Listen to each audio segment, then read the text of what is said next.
Hello, I'm going to talk you through some of the questions of the broad-based test that you just took.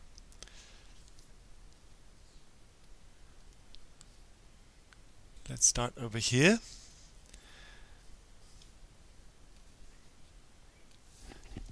Okay, I'm not going to discuss every question, but just those that seem to be important. So here, just very quickly, some of you answered 51, which is not a prime number because it can be divided by 17, but 53 is, for example. Some of you ignored the not here, so you shouldn't give me something like 22 because that is an integer, a whole number, but 22.1 will do nicely because I can write this as a fraction. And an example of an irrational number is pi or square root of 7. All these are between 1 and 10. In this question, some of you answered 2/3. Now, 2/3 is close to 0.67. If you ask your calculator, you will get something like this, okay? But in fact, it's 0.6 recurring and not 0.67. So this is not a good answer. But you can multiply 0.67 by 100 to get 67, and then of course you need to divide it by 100. 67 hundredths is 0.67.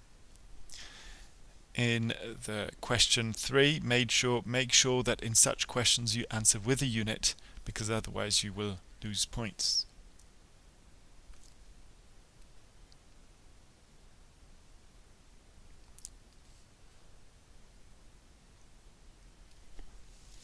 Let's move up to the next page. Actually, we won't be discussing anything on that page.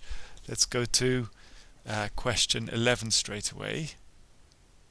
That question here. Now I need to erase everything, so I need to refresh the screen somehow. Where's that again? Here we go. Okay, so I have to draw that function. Okay, and obviously this is a paper where you are using your calculator, so what you should have done is typed it in your calculator and graph it. Okay, now you can see that the window I'm using is actually a bit different from the window here. And then can I also point to the fact that many of you just quickly concluded that the vertex here of the parabola sits on the y-axis. It's not. If you look carefully, it's actually slightly to the right of the y-axis. And if you change the window, you'll actually see that here my coordinate system starts at -6, so why not do that? Let's change the values here to -6 for the minimum x value, +6 for the maximum x value, and then here it says -8, and here +8. Okay, if I graph this now, I have actually exactly the same windows here, and we can see quite rightly that the vertex is not on the y-axis. Okay, so let's record some important points here. I seem to have a point going through here, another through here, and another one through this one. I can check that this is really true a bit later on. And then I've got a vertex, which I'm now going to ask my calculator about using the second calc menu, where I can go and ask for the minimum point here. So I choose menu 3. I need to be to the left of that point. Yes, I am to the left of it. So I press enter. I go to the right of the point and press enter, and then it will ask for a guess. And I can see that my vertex is at 0.5 and -6.25. So let's go and put that point on the calculator. So it's at 0.5, a half here, and -0.25. Okay. And then to help me draw, I can use the fact that there is an axis of symmetry through the vertex, because in your test eventually your parabola needs to look symmetrical. Okay, so I'm going to try drawing this here. I know there must be another point. There must be another point here because it's symmetrical. Okay, And I can now attempt to draw my parabola. Having a little bit more difficulty here to do this on the tablet. Voila. Okay, here we go. So this is my parabola, and I have a vertex point here. My x-intercept here, and another x-intercept here. These are the points where the parabola cuts the x-axis, and right here I have a y-intercept.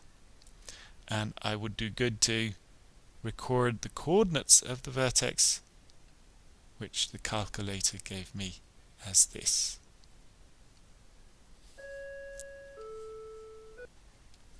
Now in this part of the question, to solve this equation here, I can use my graph from above. I see that the two intercepts are -2 and 3. These must be the solutions of where the function is equal to 0.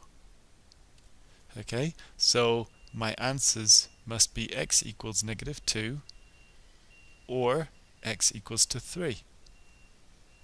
I can also get to that very easily simply by factorizing, because the function above, x squared minus x minus 6, the expression factorizes to this. So I get that equation, of which I then say x plus 2 must be equal to 0, or x -3 equals to 0, and I get these two answers here.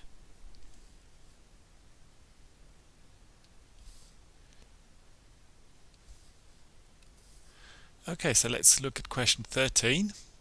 A mole is a scientific unit of measure. 1 mole of gold atom contains 6.022 times 10 to the power of 23 atoms. How many atoms are there in 2 moles of gold? So I need twice this quantity here. Now, a common mistake here was to write something like this. Double this to get 12.044, and then times 10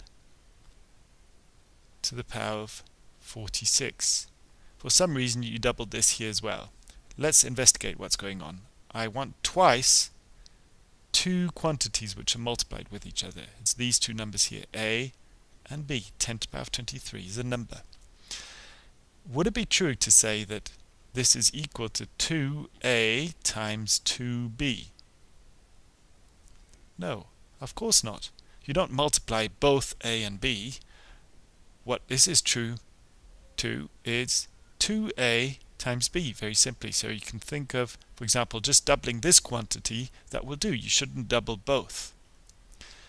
And the other problem is 10 to the power of 46 is certainly not double 10 to the power of 23. Try this out on 10 to the power of 3.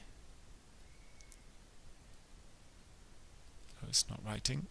There we go, 10 to the power of 3. If I want twice this quantity here, 10 to the power of 3 is 1,000. Try what that makes. Stop, pause the video for a moment and try it out for yourself. If I go back to my question here, so I want twice 6.022 times 10 to the power of 23. It will be enough to just double this quantity. So I get 12.044 times 10 to the power of 23. Now the problem is, I'm not quite finished, because this part here is not in the standard form. Remember that this number has to be between 1 and 10. So I'm going to have to change this to 1.2044 times, now this is 10 times less, so I need to make this 10 times bigger. 10 to the power of 23 times 10 is 20 to the power of 24.